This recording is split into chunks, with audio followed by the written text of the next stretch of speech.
Hello everyone, मैं आप सभी का स्वागत करता हूँ फ्यूके एजुकेशन में। आज हम एक इम्पॉर्टेंट टॉपिक डिस्कस करने वाले हैं 10th बोर्ड का, जिसका नाम है अरिथमेटिक प्रोग्रेशन। जी हाँ, चैप्टर नंबर 5 अरिथमेटिक प्रोग्रेशन। आज के सेशन में हम देखेंगे पूरे बेसिक पॉइंट्स जो कि फॉर्मूला बेस्ड टॉपिक है, तो आपको ये पॉइंट्स हेल्प करेंगे सारे क्वेश्चन बनाने में। ठीक है, तो लेट्स स्टार्ट। अरिथमेटिक प्रोग्रेशन, ये नाम आपको क्या समझाता है? अरिथमेटिक का मतलब प्लस माइनस इंटू डिवाइड, जो आप बचपन से करते आ रहे हो। और प्रोग्रेशन वर्ड का मतलब होता है बढ़ना।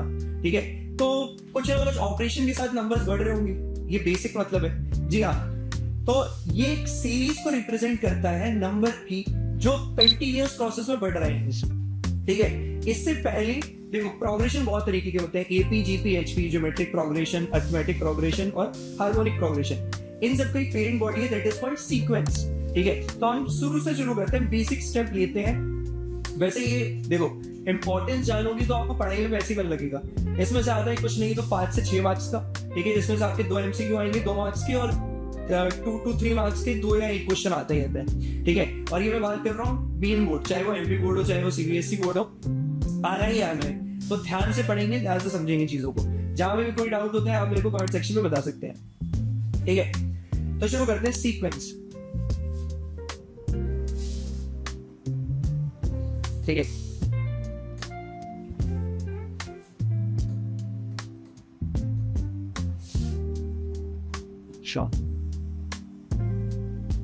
सीक्वेंस। अब सीक्वेंस क्या होता है? It is a number series. It is a number series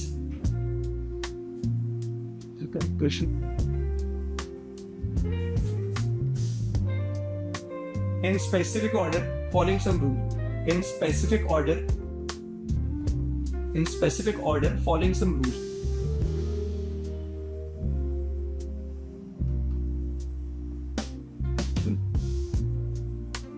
ठीक है, तो सीक्वेंस क्या होता है? ये कोई नंबर सीरीज है, नंबर की सीरीज बहुत कुछ भी हो सकता है। जैसे सपोज करते हैं for example 1 2 3 4 and so on. For example 1 4 9 16। ठीक है, for example 1 8 27 and so on. ठीक है, तो बहुत सारी अलग अलग नंबर बढ़ते हुए नजर आ रहे हैं, एक नंबर सीरीज है। इनका एक स्पेसिफिक ऑर्डर होना चाहिए। स्पेसिफिक ऑर्डर का मतलब मान लो 1 के बाद 2 आ रहे, 2 के बाद 3 आ रहे, 3 के बाद 4 आ रहे। ठीक है, ऐसा नहीं हो सकता कि 0 से हम जाए 100 फिर चले जाए -1000। ठीक है, पहले पॉजिटिव की साइड के नंबर लाइन में फिर नेगेटिव की साइड आ गए। ठीक है, तो ये कोई स्पेसिफिक ऑर्डर नहीं है, चाहे तो बढ़ता ही हुआ नजर आए चाहे तो घटता ही हुआ नजर आए। ठीक है, अच्छा मान लो घटता हुआ मैंने बोल दिया तो और जरा ध्यान से देखना। For example -2 -3 -4। ठीक है, तो इसको भी हम घटता हुआ नहीं बोलेंगे, हम बोलेंगे नेगेटिव साइड में कोई भी नंबर सीरीज बढ़ रही है। ठीक है, नेगेटिव साइड में कोई भी नंबर सीरीज बढ़ रही है, -2 -3 -4। तो कहने का मतलब है एक स्पेसिफिक ऑर्डर तो वो फॉलो करना ही चाहिए। ठीक है, एक स्पेसिफिक ऑर्डर तो वो फॉलो करना ही चाहिए।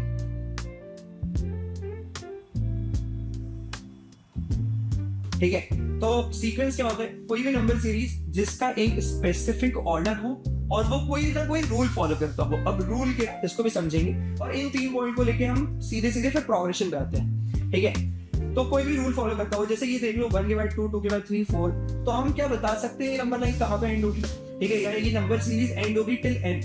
एंड का मतलब क्या? कोई भी एक रूल फॉलो कर रहा है नेचुरल नंबर का, कोई भी रूल फॉलो कर रहा है नेचुरल नंबर का। ठीक है, अब इस सीरीज को अगर आप जरा ध्यान से देखोगे तो ये 1 4 9 16 ये स्क्वायर्स बता रहा है। This is 1 square, this is 2 square, ऐसे ये 3 का स्क्वायर है, ये 4 का स्क्वायर है। ठीक है, तो मैं लिख सकता हूं कि ये सीरीज एंड होगी n स्क्वायर पे। ठीक है, ये पॉजिटिव नेचुरल नंबर के स्क्वायर की सीरीज है। सिमिलरली ये क्यूब की सीरीज है 1827। ठीक है, तो क्या सर हम इन सबको सीक्वेंस बोलेंगे? जी हाँ बिल्कुल, इन सबको सीक्वेंस बोलेंगे। क्यों? क्योंकि एक स्पेसिफिक ऑर्डर में और कुछ रूल फॉलो कर रहे हैं। ठीक है, तो आपको नंबर सीरीज ही देखने को मिलेगी। अब क्या हो गया? अब एपी पे आते हैं। तो AP is a special type of sequence. AP is a special type of sequence. अब कैसे स्पेशल है अभी हम नेक्स्ट स्लाइड में डिस्कस करते हैं। ठीक है, तो सीक्वेंस यहाँ तक समझ में आया? If there is any doubt please let me know in the chat comment section. ठीक है, देखिए आगे बढ़ते हैं। तो ये क्यूब का हो गया। तो एपी क्या है? मैंने बोला एक स्पेशल टाइप ऑफ सीक्वेंस है। तो यहाँ से आते हैं हम एपी पे। ठीक है, अब अरिथमेटिक प्रोग्रेशन को मैं हर जगह पूरे वीडियो में बोल रहा हूँ एपी। ठीक है, रोजमर्रा है स्कूल्स वगैरह में भी आपने एपी सुना होगा, तो AP is nothing but arithmetic progression. तो it is a special type of sequence, it is a special type of sequence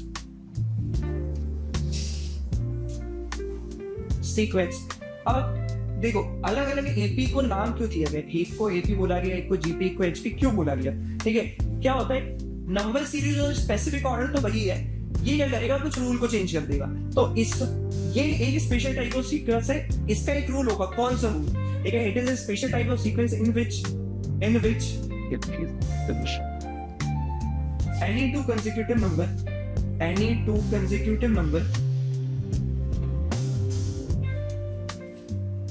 two consecutive number have same power difference,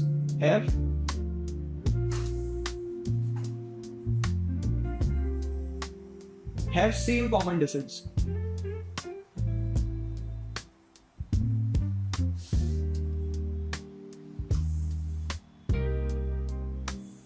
have same common difference, ठीक है। इसका मतलब क्या होगा, तो समझते हैं, एग्जाम्पल लिख लो बस।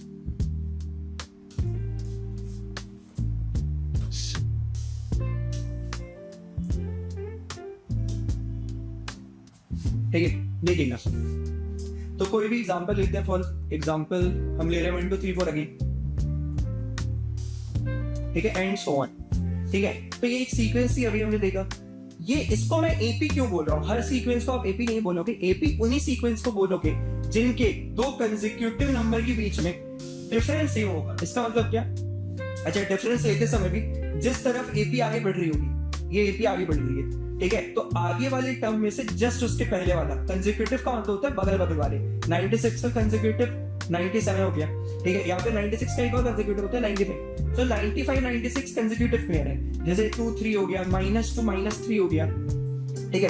तो फॉर एग्जांपल ये कंसेक्यूटिव पेयर्स कहलाते हैं। कंसेक्यूटिव पेयर मतलब जस्ट बगल बगल वाले, कंसेक्यूटिव पेयर्स मतलब जस्ट बगल बगल वाले। तो आप क्या करोगे, 5 - 4 करो, कितना आया, 1 आया, ठीक है। अगेन करो 4 - 3, ये अगेन 1 आया। अब आप करो 3 - 2, ये अगेन 1 आया। तो हम देख रहे हैं इस सीक्वेंस में सर कॉमन डिफरेंस सेम है, इस सीक्वेंस में सर कॉमन डिफरेंस सेम है। अगर कॉमन डिफरेंस है सेम तो हम इसको एपी बोल देंगे, ठीक है। तो पहला क्वेश्चन यहीं से आता है, identify the following which are AP or not. तो एपी है या नहीं, इसके लिए क्या कॉन्सेप्ट हो गया हमारा, कि हम चेक करेंगे कॉमन डिफरेंस ही मानना चाहिए, ठीक है। अभी के लिए बस आप ये मान लो, मैं आगे चल के बताऊंगा कि इसको डी मानते हैं, ठीक है। सो अभी के लिए आप सपोज करो कि जो कॉमन डिफरेंस में बोल रहा हूँ ना, ये जो आ रहा है ये डी है, ठीक है। इस डी को ही मैं कॉमन डिफरेंस बोल रहा हूँ, इस डी को ही मैं कॉमन डिफरेंस बोल रहा हूँ, ठीक है। तो यहाँ पे एक नोट लिखेंगे, अगर क्वेश्चन पूछता है मेरे से एपी है या नहीं, AP or not, AP or not का कोई भी क्वेश्चन आएगा, ठीक है, तो आप क्या चेक करने वाले हो कि कॉमन डिफरेंस सेम है कि नहीं। यू हैव टू चेक, आप क्या चेक करने वाले हो, एपी और नॉट, आप क्या चेक करने वाले हो कि कॉमन डिफरेंस सेम है कि नहीं। डी हमारा सेम आना चाहिए, डी हमारा सेम आना चाहिए, ठीक है। क्या यहाँ तक बात क्लियर है? If there is any doubt, please let me know in the comment section. If there is any doubt, please let me know in the comment section. देखिएगा, ठीक है। तो डी हमारा सेम होना चाहिए। अब एपी है नहीं, तो कोई भी दुनिया की एपी होगी, उसकी एक चीज तो होगी कि हर दो कंसेक्यूटिव नंबर में बीच का डिफरेंस क्या होगा, सेम होगा। इसको बोलते हैं डी, ठीक है। अभी मैं आऊंगा डी किसको बोलते हैं, ए किसको बोलते हैं, स्टेप बाय स्टेप। आप पहले टाइप्स ऑफ एपी पे चलते हैं, एपी पढ़ रहे हैं तो टाइप्स ऑफ एपी पे चलते हैं,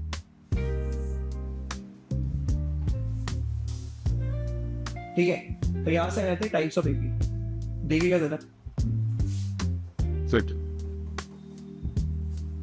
टाइप्स ऑफ एपी, ठीक है।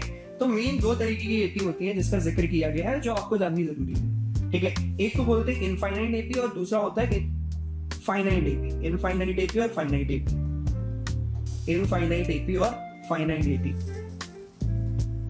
ठीक है। दोनों तरीके की एपी आपको देखने को मिलेगी। एग्जांपल ही ले रहा हूँ, ये कुछ ज्यादा पूछता नहीं है, बट आपको पता होना चाहिए किसको फाइनाइट बोलते हैं, किसको इनफाइनाइट बोलते हैं। तो देखिएगा, इनफाइनाइट एपी मतलब जिसका कोई एंड ना हो, इनफाइनाइट मतलब जो चलता जा रहा है जिसका कोई एंड ना हो, which does not have any end, ठीक है। तो जिसका एंड ना हो, एग्जांपल के लिए यही लिख लो आप, अगर मान लो 2 3 4 5 and so on dash dash dash, dash dash dash है मतलब इसका एंड पॉइंट फिक्स नहीं है। अगर ये एंड को फिक्स कर देता, अगर इसमें ये एंड को फिक्स कर देता तो हम इसको फाइनाइट भी बोलते।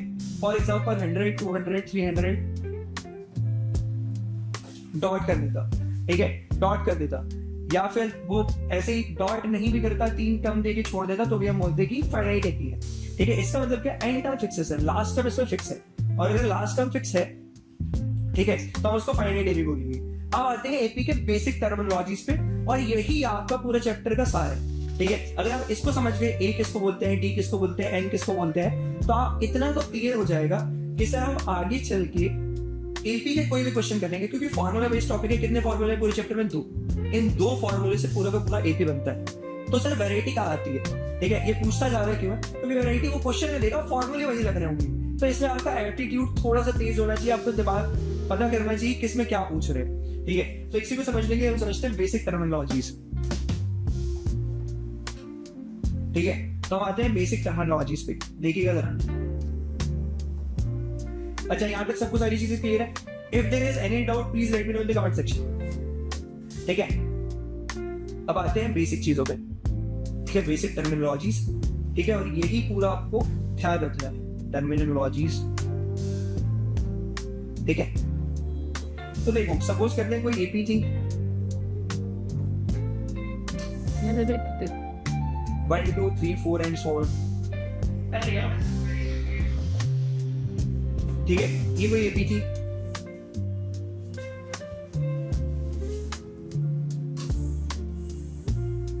ठीक है।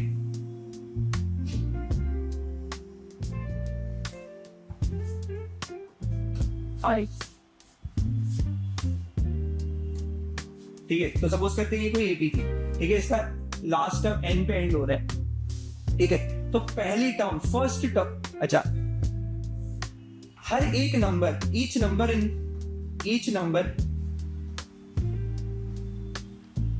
AP is called term. Each number in AP is called term. इसको एक टर्म बोलेंगे। Each number in AP is called term. Each number in AP is called term.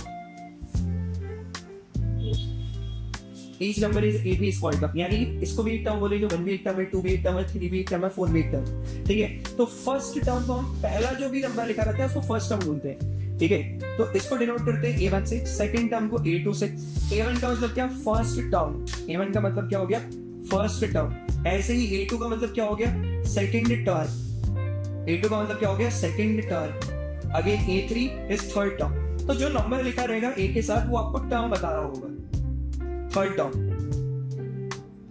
ठीक है। एग्जाम्पल के लिए सपोज करते हैं A108 लिखा है, यानी 108 टर्म, ठीक है। A लिखा है 96, यानी कि 96 टर्म, ठीक है। A56 लिखा है, यानी 56 टर्म, ठीक है। तो ये आपको टर्म बताएगा।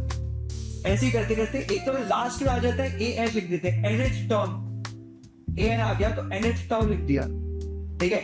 क्योंकि ये लास्ट में आ रहा है, इसको और बोलते हैं लास्ट टर्म, ठीक है। और अभी के लिए याद रखो, जनरल टर्म मैं आगे बताऊंगा इसको जनरल टर्म क्यों बोला जाता है क्वेश्चन के ढंग से, ठीक है।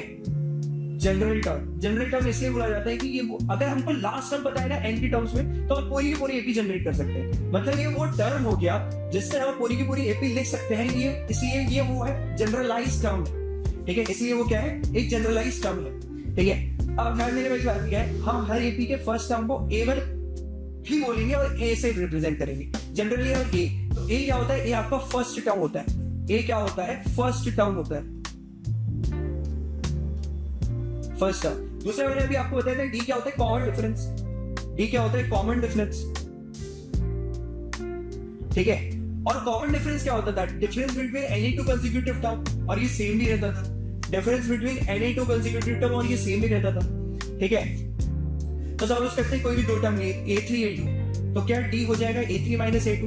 हमेशा देखो D क्या होता है, पॉजिटिव आ सकता है, नेगेटिव आ सकता है, जीरो आ सकता है, कुछ भी हो सकता है। A भी पॉजिटिव, नेगेटिव, जीरो कुछ भी हो सकता है, ठीक है। A हो गया या D हो गया, ये पॉजिटिव, नेगेटिव, जीरो कुछ भी हो सकते हैं। पॉजिटिव भी हो सकता है, नेगेटिव भी हो सकता है, जीरो भी हो सकता है। D कैन बी एनीथिंग, ठीक है। तो हम क्या करेंगे, अब वो आपको खुद से नहीं पता करना है कि D पॉजिटिव आएगा या नेगेटिव आएगा या जीरो आएगा। इसके लिए आपको क्या करना है, हमेशा आगे वाले टर्म में से क्या करो, पहले वाले टर्म को माइनस करो। जिस साइड एपी बढ़ रही होगी उसमें से आगे वाले टर्म में से पहले वाले टर्म। अगर डी सेम है तो ये बराबर होना चाहिए 8 to -7 की। अगर डी सेम है यानी कि बराबर होना चाहिए 8 to -7 की, which is equal to 8 to -7, which is equal to 8 to -7, which is equal to 8 to -7।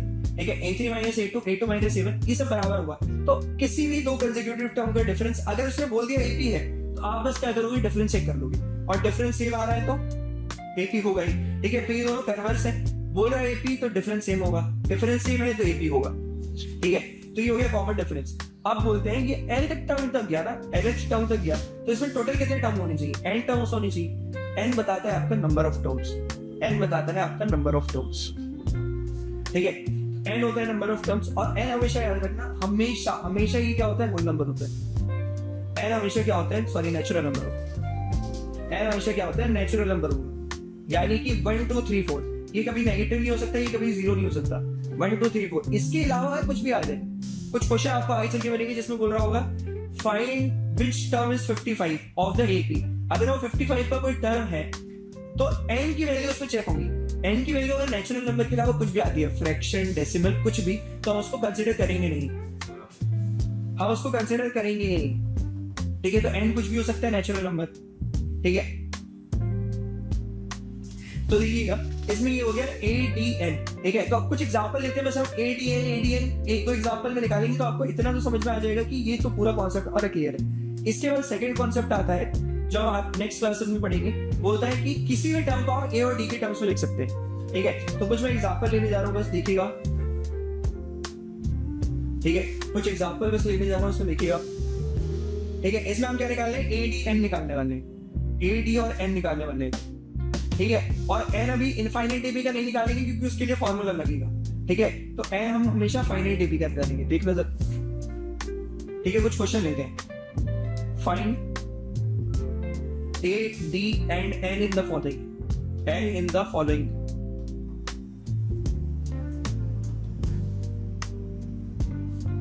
N in the following। ठीक है, A, D and N। कुछ एग्जांपल लेते हैं, फॉर एग्जांपल टोमेटो, 3√2। ठीक है, स्टॉप कर देंगे इसको। सेकंड लेते हैं 2 4 6 8 10। ठीक है, इसको याद कर लेते हैं।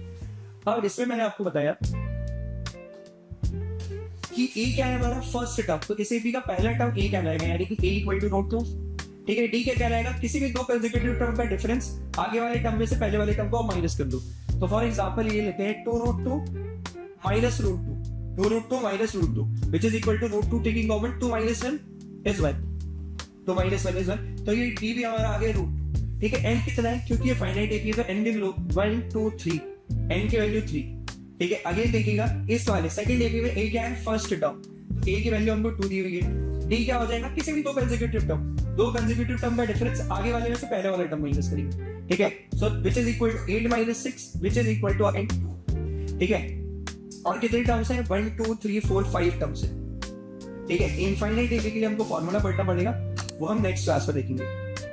ठीक है, उम्मीद करता हूँ आप लोग को ये सेशन समझ में आया होगा। ठीक है, अगर आपकी कोई भी डाउट है तो आप कमेंट सेक्शन में लिख सकते हैं। ठीक है, और इसी के साथ मैं अलविदा लेता हूँ, मिलते हैं नेक्स्ट सेशन में। तब तक के लिए गुड नाइट, शुभ रात्रि, शुभ बखैर, लगे रहिए, पढ़ते रहिए। ठीक है, and don't forget to like, subscribe and follow the bell icon for more regular updates for future education.